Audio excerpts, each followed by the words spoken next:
ازاي تزود مبيعاتك من الاعلانات المموله من غير ما التكلفه تعلى عليك اضعاف زي ما بيحصل دلوقتي مع معظم صحاب المشاريع ومعظم الميديا بايرز.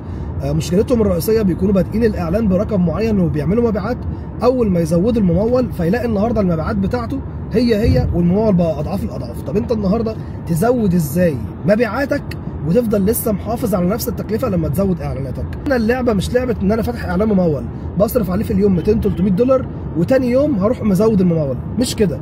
اللعبه هنا لعبه كرييتيفز. يعني انت النهارده ممكن تبقى مشغل عادي جدا اعلان على منتج، والمنتج ده هو بس مصوره بطريقه ثانيه، مره UGC، مره فيديو، مره بتتكلم عن المنتج، مره صور. في الاخر النهارده كل ده لما بتشغله على نفس الجمهور هيبقى اكتر من مجموعه اعلانيه او اكتر من كامبين، هتجيب بيرشيسز من هنا وهتجيب اوردرات من هنا وهتجيب رسائل من هنا، فهتعمل مبيعات. في الاخر هتلاقي تكلفه البيعه قليله وعملت مبيعات كتيره.